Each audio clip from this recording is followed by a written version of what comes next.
Hey there, and welcome to My Green Pets, the program where I, William Green, show you my green pets, which are mostly orchids, a few other plants here and there, but this is a plant show, and I wanted to show you that recently I moved into a new apartment, and I have windows where I can have plants, and so I got out my light meter to see what kind of light comes in, and when the sun's shining, we're looking at, close to 3,000 foot candles of light, which is great for a couple of hours. Humidity's not so great. It's 27%. Temperature's pretty good, 24.5 degrees C. That's in the 70s Fahrenheit. But I brought a few orchids home from the greenhouse. I brought this one. This is Paphiopedilum prime child.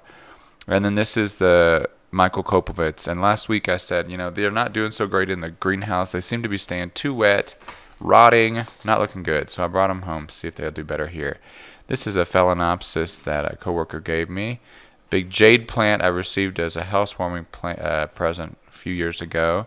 Malaxis latifolia with its many little shoots, and it's actually going to be drying out soon and entering dormancy, so I figured why not. And then of course my trusty Clivia miniata with its beautiful orange flowers that will hopefully poke out in the spring sometime. So this place is just such a nice, relaxing area to just kind of sit and chill and relax and read AOS Orchids magazine and enjoy my plants. All right, well, let's go back over to the greenhouses at Fantasy Orchids and look at some of the plants that are not in my collection, but other people's collections that really, really impressive. For example, this Angraecum, I think this is Memoria Mark Aldridge. And the flowers actually come out upside down, which is a shame because you can't really see them very well. But they are huge flowers, and they have these really long nectar. I think they're called nectaries. They're like spurs that contain nectar that, if there was a moth around that could get its tongue all the way down there, it could pollinate it. But no such things in the greenhouse. But they do also emit a really nice, sweet, kind of spicy, jasmine-y fragrance in the evenings. Another really impressive orchid that's not quite in bloom yet, but they are sending out their tremendously long spikes. This is Lilia anceps. The flowers are these wonderful pink colors, and you can get several flowers at the end of the spike. But it's amazing. I'd love to see these in the wild to see how this really, really long spike serves to help the plant get pollinated, because those are excessive. There are some real Fragmipedium aficionados in the greenhouse, so there's some really nice examples. I'm not quite sure what this one is. It reminds me of my Frag Grande I had years ago. Well, a couple years ago anyway. But it's got those nice little eyelashes and pouches. Also lots of Kovacii hybrids. I think I read that Kovacii was renamed Peruanum, but I'm not sure. Anyway, love these beautiful colors on these frags. And then, of course, as I was over in the frag section, I could smell something, and it's that time of year again. Zygopetalum mackay is in bloom, and there's a ton of these plants. A lot of growers have these, and they just grow like weeds. The conditions in the greenhouse are just perfect for them. They've got multiple spikes. This is just one plant. This is the first one to bloom, but there's several of them in there. You only have to be a few feet away to smell the fragrance, and they're so beautiful. The flowers themselves are beautiful, and then the fragrance on top of it. I've had people tell me they couldn't take them home because the fragrance is so strong. Okay, well, let's go over back to my green pets. These are my orchids that I keep in the greenhouse, and it's been a good stretch of 3 or 4 months where we haven't had a whole lot of blooms. Last big blooming I think was in August. But finally we got something in bloom. This is a little Paphiopedilum villosum. And I am so happy this thing has finally bloomed. I bought this thing as a seedling 5 years ago. One of my first little paphs that I've ever had. And it has been abused tremendously over the years. Over-fertilized, nearly killed, outside, inside, dry conditions, wet conditions, you name it. It has stuck with me, and it has put out this lovely little flower. I love these because they have this just perfect triangle shape between the dorsal and the two petals, and then the pouch is nice and pointy, and you can see here it's got a second bud actually pushing out now too.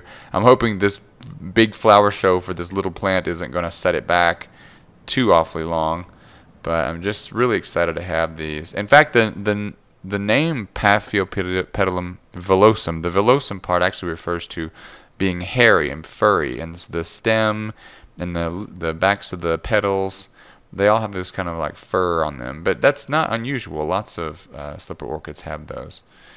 And yeah, from the back it's not particularly impressive, but I am excited too to, not only is it blooming, it looks to be putting out a new growth at the base of the newest growth there, the blooming growth, so that's always good. New growth means the plant has the will to continue on. Now just behind that is Phalaenopsis schilleriana, and this plant will be in spike for like 5 months or so. It'll take a long time. You can see the spikes right now. This is about a month and a half of growth. I think we started seeing it in mid-September or so. So it's not going really fast, but it's going to have a really nice spike, a really nice show when it does. Now, going over to the Cata types, well, at least one of them, this is a Fred Clarkara hybrid. Still looks like it's in full growth mode. Not sure if it's going to go into dormancy anytime soon. One of my Cata types that has gone into dormancy pretty much is this one. This is Mormodia Jumbo World. And I actually put a little plastic bag over the top of it to keep it from getting any water. I was expecting some spikes on this, but instead it's got 2 new growths. In fact, on either side of the plant, it's got new growths pushing out, and those growths are even growing new roots and stuff, and I'm thinking, okay, you are very confused, but it is what it is. I'm going to put the plant through dormancy just like I normally would. I'm going to start reducing water. I'm actually going to bring this plant home too so I can completely control the watering, and if the new growths only get so big, that's okay. I'm looking for spikes at the very base of that pseudobulb. This is a Stanhope oculata that I got just about a month ago. It's got 3 new growths on it. I'm so excited. It's probably going to be a while before this thing is big enough to bloom, but oh, I'm really excited about this guy. So fingers crossed it's healthy and blooms for me one day. I've got it just with a thin layer of sphagnum at the bottom of the net basket to keep the bark from falling out. You can see it's actually got a new root pushing out there, so it's really just doing exactly what I hoped it would and taking right to those greenhouse conditions. Filum medusae will be blooming probably, looks like beginning of December at this point. All those little pointy things pointing up are spikes. Well, most of them are anyway. I worry a little bit about water getting caught in between the spike and the bulb and that rotting the spike off. I know that's happened a few times in the past, but still going to have a few nice little blooms. This is another Filum, lovely Elizabeth, and it had all kinds of new growths on it recently. And I thought, well, those little white growths, maybe those are flower buds pushing out. But it turns out at least a couple of them are not. They've kind of expanded, elongated, and shown themselves to be what they are, which is new growth and not spikes. Spikes would be up closer to the bulb. But I do see some bulbs pushing additional things out the bottom there. Again, I think that's a little bit too far down to be a spike, but this thing hasn't bloomed in a while. I'm hoping to get something out of it this year. Alright, let's look at Cycnodes Wine Delight. It's got 6 buds that have pushed out so quickly. I can't believe it. There's only 6 of them. The end of the spike looks like it could maybe put on some more growth, but I don't think it's going to do much more. In contrast, this one, Catasetum Fong Sing. This guy has been growing its spikes out for almost 12 weeks now, and it almost is in the same place as the Wine Delight is. So it would be really cool actually if they both bloom at the same time. I haven't seen a whole lot of color in these buds yet, and I'm hoping over the next week or so they're going to start to really redden up. You can see a little bit of speckling, but they're supposed to be bright red, so we'll see.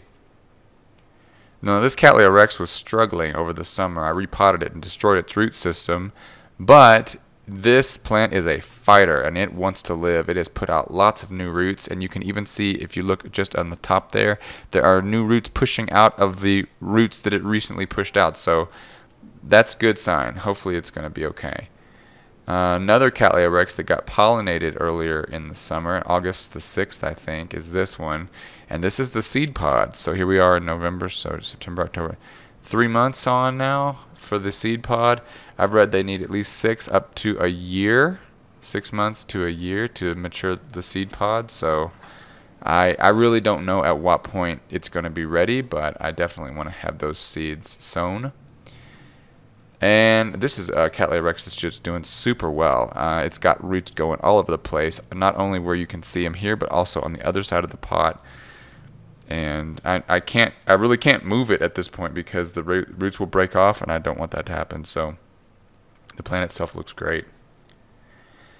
That is just about it. There's a few other things to look at, but for the most part, that's everything I wanted to show you this week. Like I said, it's, everything's been growing really well for the past couple of months, but I am looking forward to seeing some flowers finally, smelling some nice fragrances, seeing some blooms that I haven't ever seen before. I'm excited to show you those when they actually do happen. So until then, I hope your green pets are doing great, and I will see you next time right here on My Green Pets. I'm William Green, and I wish you happy growing. See ya.